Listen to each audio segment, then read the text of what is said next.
Hey guys, what's up? I'm here with one of the members from Go Radio. Introduce yourself and what you do in the band. I'm Alex Reed, and I play guitar and sing backup vocals for Go Radio. Alright, you guys just put out your Go Radio Goodnight Moon music video. Yeah. What can you say about the video, and do you have like a little background on the song? Yeah. That was a song we originally did on our first EP, called Do Over the Second Chances, and we never really had intended, like we never released it as a single because we never really intended that it was going to catch as much fire as it did, and that our fans were going to love it as much as they did. And so when we were looking to re-release our full-length Lucky Street, we just really wanted to make a video now. We figured like next record cycle it's going to be too late if we wait. And we just really wanted to kind of give the song its justice because it means so much to our fans. So we just wanted to make this epic, big music video because nobody really does that anymore, you know? And so we kind of wanted to go back and do that, and all the people that you see in the video are friends of ours, fans, everybody. So it's really cool video. And the song itself is a really important song to us, and you know it kind of plays off the tale of the book, and then the whole Romeo and Juliet feel, and it's cool. And then like you said, it's a lot of personal friends in it. It's a personal song, so it has a very personal meaning to you guys. Oh yeah, absolutely, absolutely. It's probably one of our favorite songs to play live. Absolutely.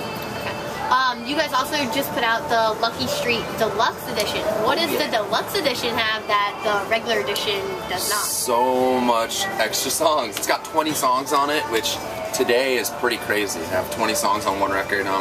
We ended up going back in our catalog, and we went down and worked with James Paul Wisner, who's worked with just about everybody under the sun, our friends in There for Tomorrow. He's recorded Under Oath and My American Heart and all these great bands. So we did two brand new songs, and one has our Adele cover of Rolling in the Deep, which is out now. It's on there, and it's also going to be featured on the Pop Goes Punk, Punk Goes Pop, whatever you want to call it, Volume 4.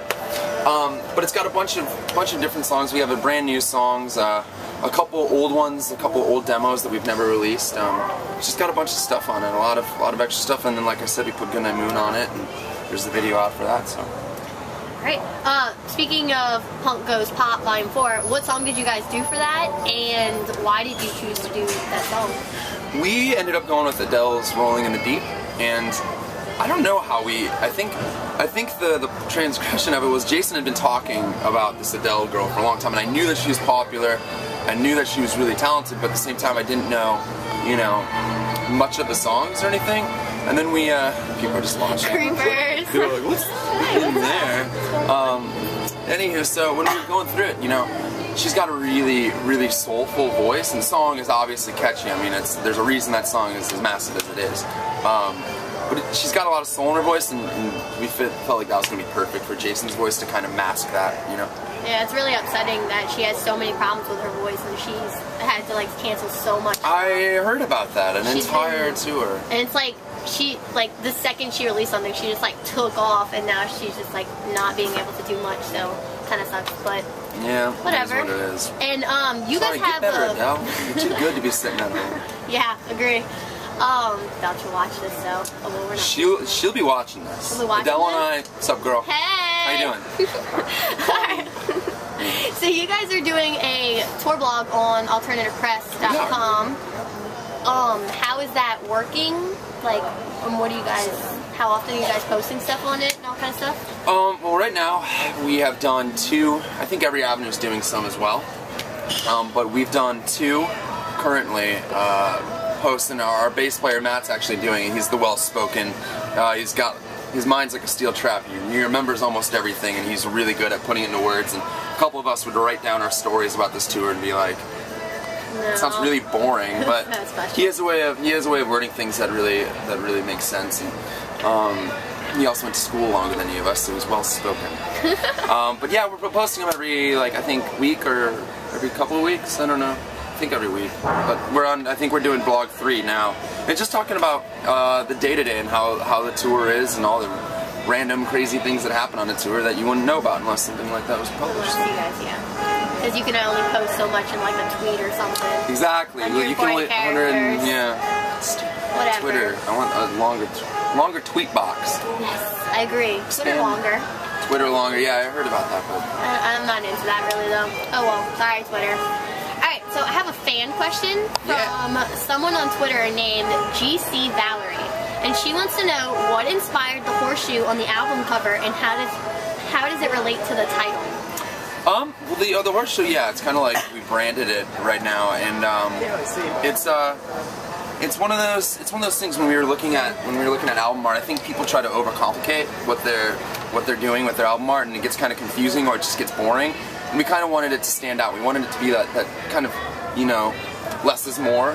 Maybe like, you know, the more simple it is, the more stand out it is. And the Lucky Street, the horseshoe kind of represents the title track. Lucky Street is a song called Lucky Street, but it's ironic because that song is actually about the end of the world.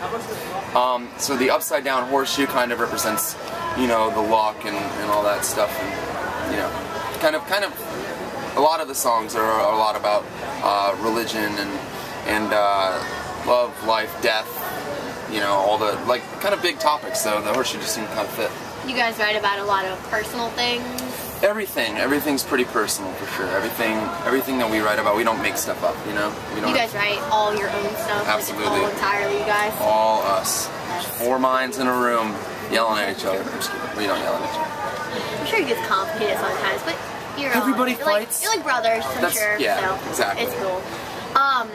Want to state your Twitter name? My Twitter name is @AlexGoRadio. Follow me. I need more followers. I used to be really bad at this. I feel like people didn't follow me because they're like, God, this guy's so boring. But I'm getting better with it, and I'm tweeting more and more every day. He's working on it. I'm working on it. I'm trying. You gotta give him time. It really is. It's a thing that you build up. I think it takes everybody a little while to get into Twitter. Well. Anything else you want to say to anybody? I always like to wrap up by just saying thank you to all of our fans. Our fans are cool, and they support us, and they seem to just love and get behind us in everything we do, and that's the kind of support that I don't think every band gets. You know, sometimes bands get people that are like, yeah, we didn't like what they did, so we're not going to be a fan of that band anymore. But you guys are awesome. Follow us on Twitter @GoRadio. Follow me on Twitter @AlexGoRadio, and the rest of the guys. And come see us on tour. Alright, bye guys. See ya.